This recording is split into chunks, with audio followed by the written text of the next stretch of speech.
Okay, so vector is equal to magnitude into direction. So if let's take the example of vector A. So if it's vector A, it would be mod A into unit vector A.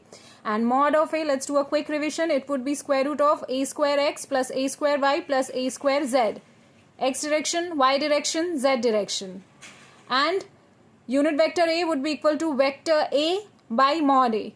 Let's take this example. If you have the vectors such as, for example, I cap plus j cap plus k cap, then it would be the vector would be in the numerator part and its mod in the denominator part. As I already told you, the mod is equal to a square x plus a square y plus a square z. So in this case, there is no other number, therefore it is assumed to be 1 square.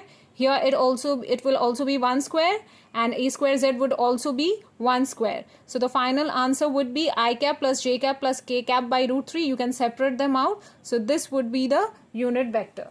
Now coming to the scalar product.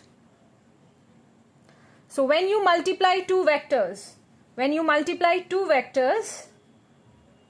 vector A, vector B, and the product is scalar, then we call it dot product as well. Okay, this is called the dot product. So when two vectors are multiplied and the resultant is a scalar product, then we call it a dot product. For example, work is equal to F dot S, isn't it? Force is vector, displacement is a vector, but their product gives us a scalar quantity. So this is an example of scalar product. When you multiply two vectors but their product is scalar quantity, then we call it a scalar product. Okay. So if the product of two vectors is a scalar quantity, then it is called a scalar product. Fine.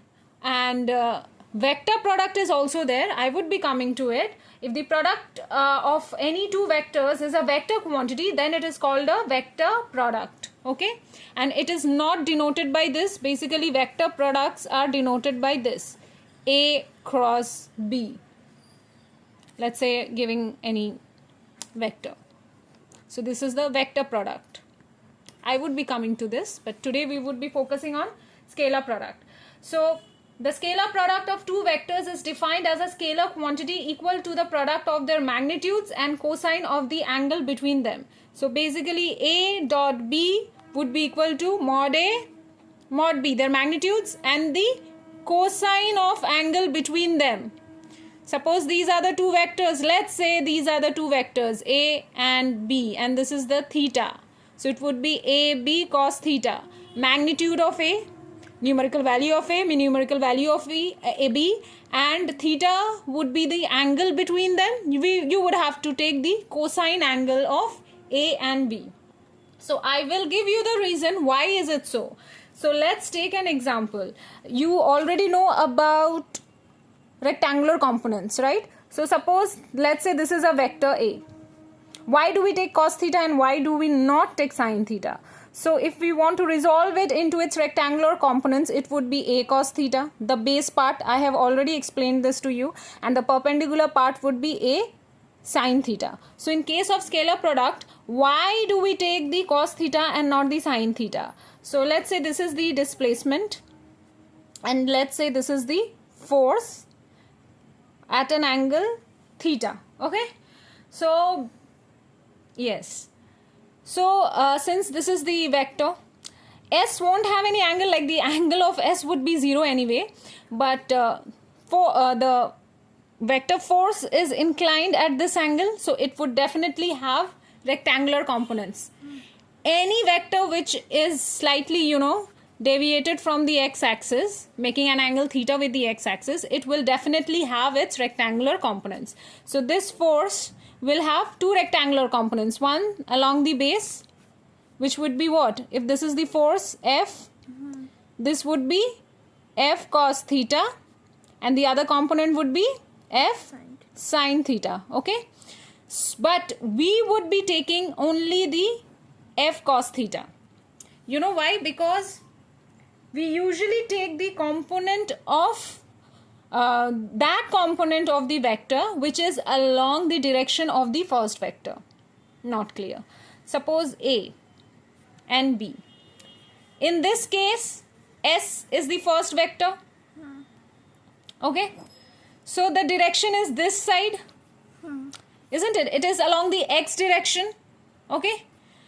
And the direction of F is this side. So obviously we need its rectangular components because it would either be x or be y. So it has got two rectangular components, F cos theta and F sin theta. But we will not take F sin theta. I will tell you why. And we would take F cos theta into consideration because we take that component. We take that component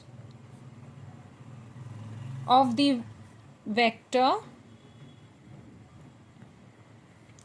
whose direction is along the direction of the first vector, right? Direction of the other vector. Okay. So the direction of the S is along the x-axis, S. And it's not this side. So there are two components of F, this side and this side. One is along x and the other is along y. So which component are we supposed to take? We would be taking that component which acts along the direction of the other vector. The other vector is S and the direction of S is along the x direction. So we would only take F cos theta into consideration and not F sin theta. I hope you have understood this. Another reason I would be giving you why we do not take F sin theta into consideration, because you might be having questions regarding this. Okay. So the thing is, if we take F sin theta into consideration, suppose this is the displacement and if this is F sin theta, suppose we want to take F sin theta. So the angle between them would be what? 90 degree. And cos 90 is how much? 0. Cos 90 is 0. And we are supposed to take cos 90, right? So for this reason, we never take the perpendicular angle, like the perpendicular direction we don't take. If we take this part, we know cos 90 is 0, so ultimately it would be 0, so we never take the perpendicular direction. Okay, in scalar product. Okay, in scalar product we never take that. And anyway, I have already told you, we would be taking the cos theta, angle cos theta between mod A, mod B, whichever the vector is, and the cosine of the angle between them, cos theta.